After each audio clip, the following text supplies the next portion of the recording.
Okay, 1 second. Are you ready? 1 second.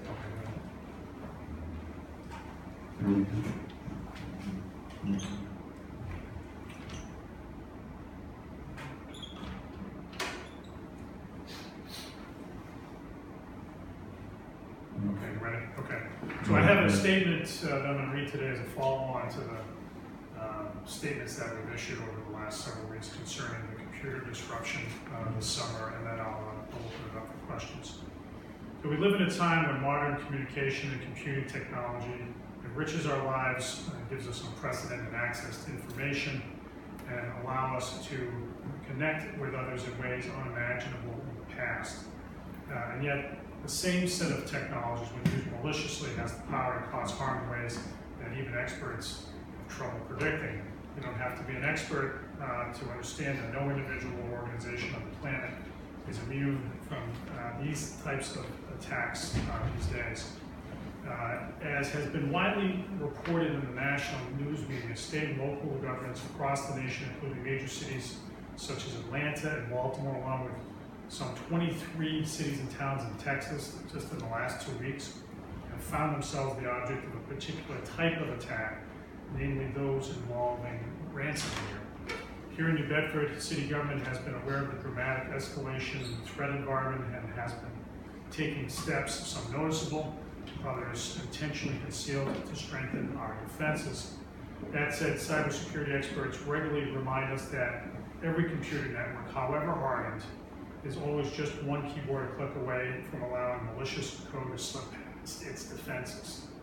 And indeed, in early July, New Bedford experienced a ransomware attack that disrupted elements of its computer system.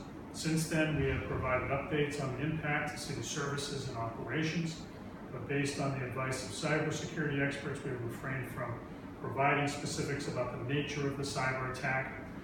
We are now in a position to provide more detail. The first thing to report about the attack is that it could have been made much worse. While further investigation and assessment efforts remain underway, it is clear now that, unlike the widely reported attacks in other cities, the attack here did not affect all of city government systems or disrupt the delivery of municipal services. The reason was a combination of luck, skill, and the architecture of the system.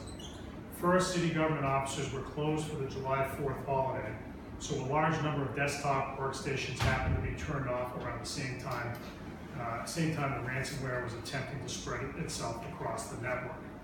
Second, the city's management information system staff were able to identify and successfully disrupt the attack while it was still underway. In the early morning hours of July 5, before employees had returned to work, MIS Director Maria Pina Rocha directed her staff to disconnect computer servers and shut down systems to prevent the virus from gaining a larger foothold across the network. At a point when the nature and scope of the intrusion was far from clear, the MIS staff did not hesitate. They demonstrated their professionalism and training by making smart decisions and taking quick action. I want to express my appreciation to the hardworking MIS staff who played such a key role in countering the attack and who have logged countless hours this summer, restoring the computer system. Third, the city's computer network was compartmentalized to a certain degree, so key departments were either spared from being identified and targeted by the virus or were quickly protected by being disconnected from the network. For example, the police department and the school department were entirely unaffected. That said, the type of cyber attack made combating it a unique challenge. The specific virus was a variant of the Ryuk virus, which is capitalized, it's an acronym, R-Y-U-K. Ryuk is a ransomware virus whose purpose is the financial extortion of the operator of a computer network. Ryuk works by encrypting data stored on computer servers and workstations, rendering the data inaccessible. The operator of the computer network must then make a payment to acquire a decryption key from the attacker, which might unlock the encrypted files. Ryuk has been implicated in attacks on government, education, private sector networks across the globe, and these attacks have been escalating in their frequency, technical sophistication, and the size of ransom demands. The city's MIS department that oversees and maintains the computer system was alert to the increasing cybersecurity threat and had been ramping up antiviral defenses for a few years. Over the past several months, MIS had begun further restricting user access to external websites, tightening security protocols, and monitoring network activity more closely. In 2016, the Office of Chief Financial Officer expanded the city's insurance coverage to cover losses related to cyber attack. And the administration, working with the City Council, put in place funding for still more antivirus software in the city budget that took effect on July 1st. Using funds available under the city's cybersecurity insurance policy in response to the data privacy event, the city engaged Data Privacy Council, who in turn hired a third-party forensic investigation firm on the city's behalf to conduct a forensic investigation into the incident. The outside consultants working with MIS immediately launched an initial impact analysis to determine the extent of the data encryption by the virus system-wide. The forensic investigators have been able to analyze available forensic evidence to construct a general outline of the intrusion. The Ryuk ransomware virus appears to have been activated in the early morning hours of July 5. As described earlier, MIS staff returning to work after the July 4th holiday within minutes identified an unusual network activity and began implementing protocols to protect the network. Key city departments were contacted, including the Office of CFO, the Mayor's Office, and the Police Department. The city also notified the Federal Bureau of Investigation. The analysis revealed that the extent of the Ryuk encryption varied widely across departments, with several key areas experiencing little or no loss of data and other areas experiencing significant encryption. The investigation also determined that emergency dispatch was completely unaffected and all fire, police, and EMS units could communicate and deploy normally.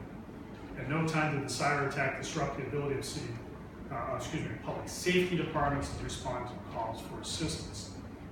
Noting parenthetically that a number of workstations used by the fire department for administrative purposes were affected and had to be temporarily removed from service. Other major municipal services, including public schools and school district offices, water and wastewater treatment plants, trash and recycling services were likewise unaffected. The city's Munis financial management system was temporarily placed out of service but was quickly brought back online. While the initial impact analysis was still underway, the city, through its consultants, reached out to the anonymous attacker, which had provided an email address. The attacker responded with a ransom demand, specifically that it would provide a decryption key to unlock the encrypted files and return for a Bitcoin payment equal to $5.3 million.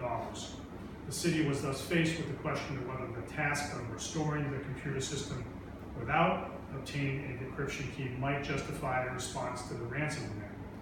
While I am generally averse to engaging in negotiations of this kind, I concluded it would be irresponsible to dismiss out of hand the possibility of obtaining a decryption key if the insurance coverage would cover the full cost of the ransom payment. Moreover, engaging in communications with the attacker, even if ultimately unsuccessful, would buy the city time to bolster network defenses against a potential follow-up attack. The city also would have more time to assess if it was indeed advisable to push forward with restoration of the system without the benefit of a decryption key. In light of these considerations, I decided to make a counteroffer using insurance proceeds in the amount of $400,000, which I determined to be consistent with ransoms recently paid by other municipalities. The attacker declined to make a counteroffer, rejecting the city's position outright. Without a counteroffer, the city faced the prospect of negotiating against itself, a course that I would not entertain, even if using insurance proceeds.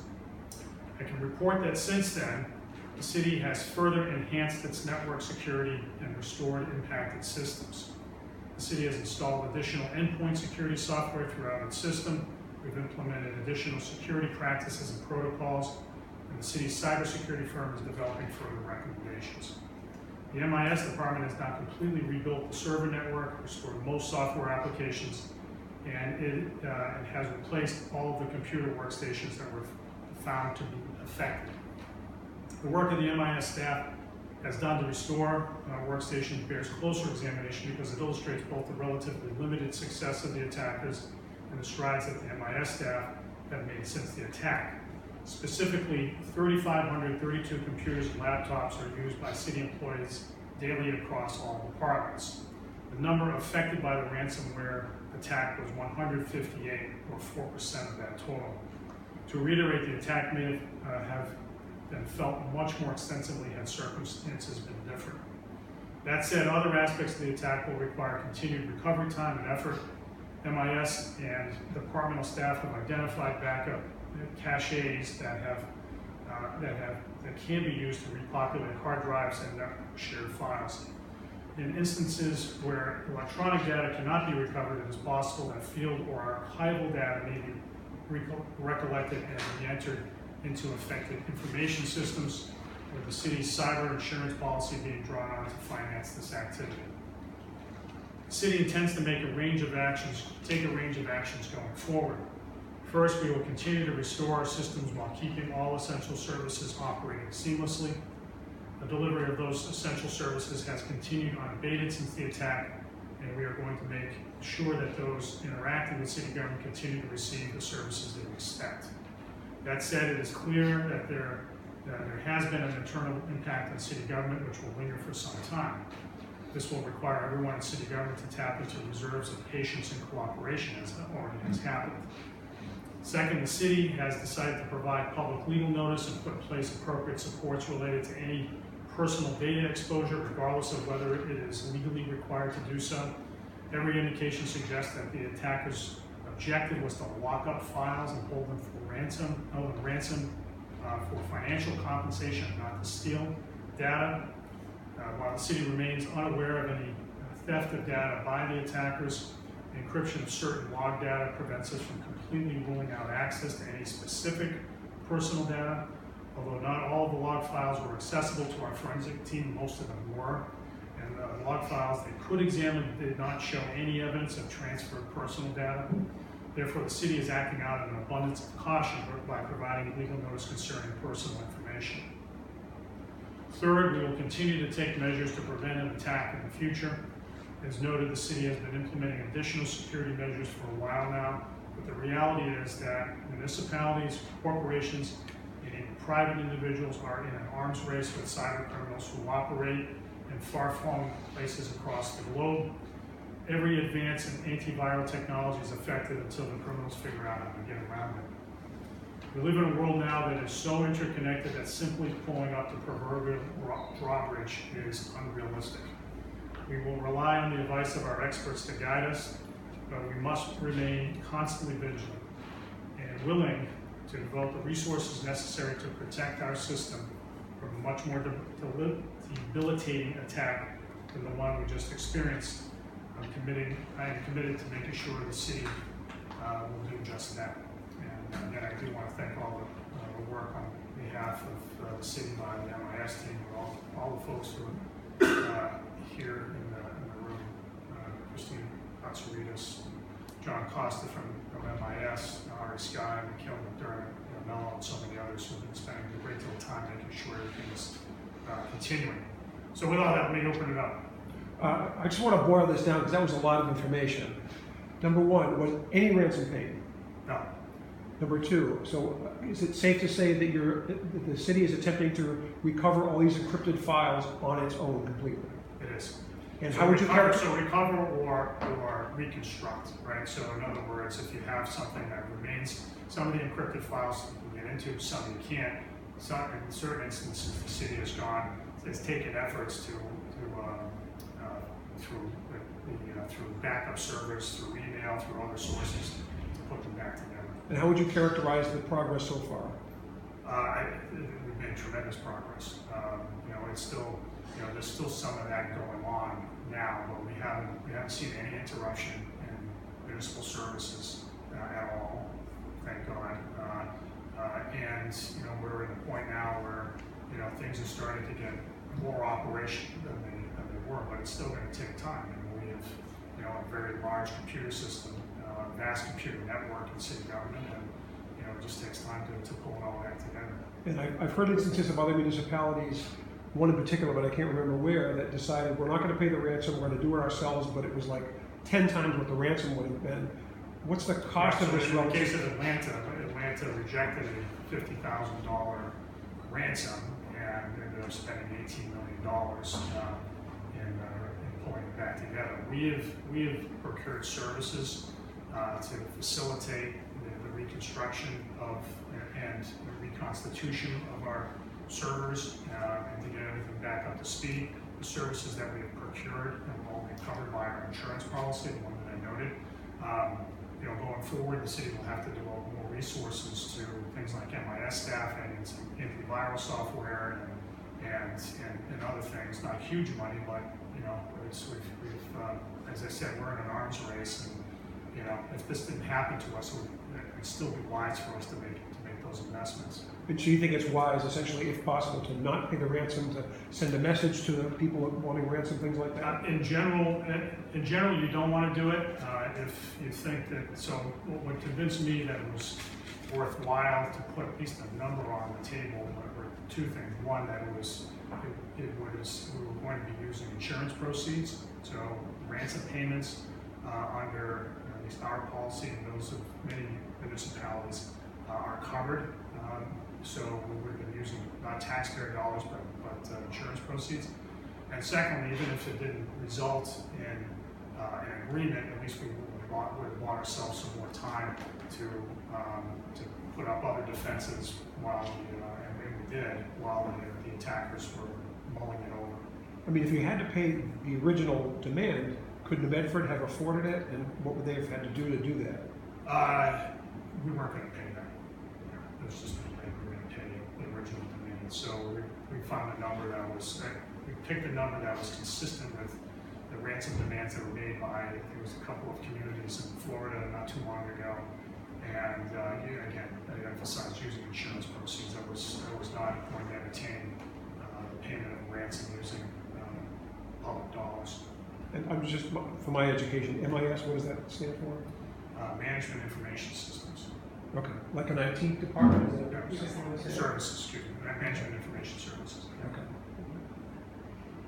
So you said the recovery is going to be covered by insurance, but can you put an estimated dollar value on that? So there are a couple of things to understand. So first, that we've retained the services of consultants to help us go through the files, through all the servers, and we're still doing that work. That will be covered by insurance. The insurance policy is $1 million. We're confident that's going to be covered. There is an opportunity cost to city government by having people working on this on the recovery when they could be doing other things, and that's just something that's not readily calculable, right? So that work is starting to taper off now, or at least recently, and so. But out-of-pocket expenses, the city's not looking at much of anything. Going forward, we're going to have to spend some money, as I said, on perhaps adding personnel to MIS, and perhaps personal security focus. We will probably need to, as I said, think of the arms race metaphor. We're going to have to continue to have the latest and greatest antiviral software. We've already done that. So that's the position cities are in now. And so after this happened, as we know, there have been many other places that have been hit. Today, I guess Charlton, Massachusetts was hit. So this is news on a daily basis.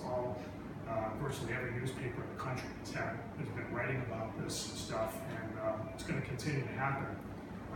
So we've certainly picked up a few lessons from this. I think I think we're going to be better off in the long run having gone through this exercise. The Standard Times has heard from people who are quite concerned about their personal data that the city might have on its systems. Yeah. Can you be more specific about when you said you're providing support? What is that? What are you doing? Yeah. So again, I emphasize that we haven't found any evidence of personal data being stolen at all.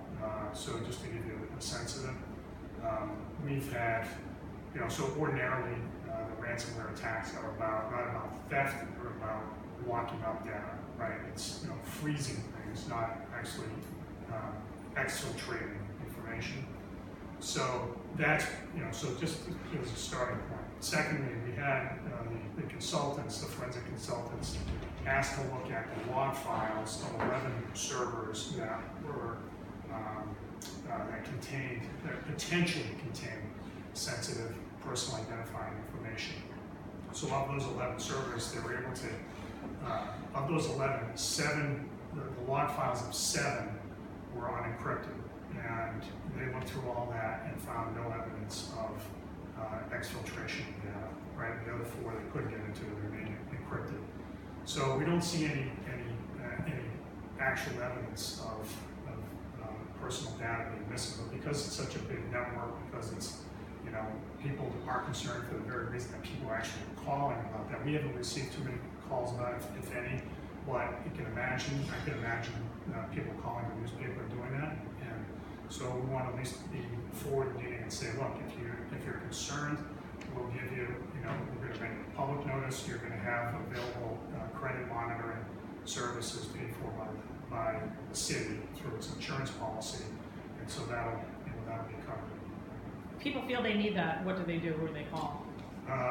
They should call. What is it? It's on the website. It's on the city. You go to the city website. There's a notice on the city website. There is, yeah. Okay. And you mentioned that no city services were disrupted, so as far as you know, nobody's tax payment was canceled, nobody's permits were delayed, denied as a No, result? that was one of the first things that we looked at. Obviously, we wanted to stop the attack when it happened, but as we've said, we've made a series of public statements in the wake of the initial attack, and made clear that we've seen no indication of the interruption of public services. At one point, we wondered if the gate at the Elm Street garage had been affected, right, because it wasn't working. It turned out not to be the case. So we've been able to keep the trains running. And of course, a lot of the vulnerability is most computers are on a network of some sort. Has there been any thought given to sequestering certain parts that might limit their vulnerability to such an attack? So, yeah, without going into detail, because I don't really want to be discreet about particular detail, but much of this, we did have many offsite backups. That is just a good practice overall. We will continue that practice to make sure that there's some level of segregation of data and redundancy, so that if something fails, there's something to replace it. Can you quantify what portion of the city's computer system has actually been restored or rebuilt? According to what? The number of computers, the number of workstations? As I mentioned, I think it's in the statement. I think that's all the servers are back up and running. There is, I think we said there was about 4% of the laptops and workstations were affected. Those have been replaced entirely, again, using insurance proceeds. Only 4% of the stations themselves, the hardware, or the Of the workstations. The workstations, have been okay. affected. So out of roughly 32, it's in the statement, but out of roughly 3,200 workstations and laptops, 158 were affected. The ones that are affected, 100% of those have been replaced using insurance proceeds. And what about the system, though? Do you understand what I'm saying? You mean servers, or all the servers are up or back And up and running? how about the functionality? Yeah, so everything's fully functional now. Everything is fully functional. There's some historical data that still needs to be replaced to try to put a number on that. And so that's what they're working on now. Oh. Yeah, things are working. There's historical data that needs to be cobbled back together from different places. I'll give you a more concrete example. So the GIS system, right, which is a database that covers the city's hard infrastructure, right, above ground and underground. It maps out the streets, both above ground and below ground infrastructure. So that had been encrypted. We've been able to effectively reconstitute that by the two specific backup servers and email and a number of other sources that allow us to put it back together and back to functionality.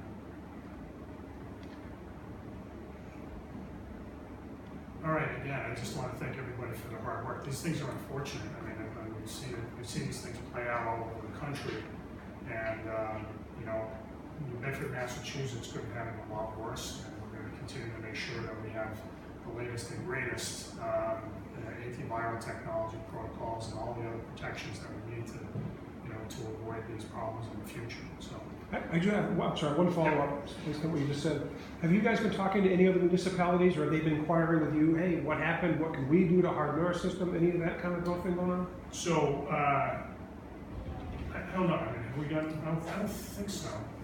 Not that I'm aware of, Ari. Generally, like John. Generally, we could just keep themselves with sending. Yeah, I mean, but look, I mean, so if there are best practices to be shared, we will readily share them. We've learned a few things. The firm that we're working right with here. What's that? The law firm that we're working with deals with municipalities on a constant basis. Yeah, and by the way, just to give you a sense of the volume of attacks, so you know our insurance carrier is AIG. AIG has a law firm that they assign these matters to. It's based outside of Philadelphia, and the day that we were hit, they picked up 6 other clients. So you know, just to give you a sense of just how many of these things are happening across the United States. A lot of them don't see the light of day. A lot of them don't end up in the public realm. The vast majority don't, as we understand it. Everything that's been paid for has been through the insurance, the hardware replacement, the consultants, and everything else has been going on. Okay. Do you have a dollar amount? How much was paid out through the insurance so far? I don't know if we have a current number. We're projecting, it's in the hundreds of thousands, but at the end of the day, the work's still going on. So once we're done with that work, we can make that more public. Okay, all right, thanks guys. Appreciate it.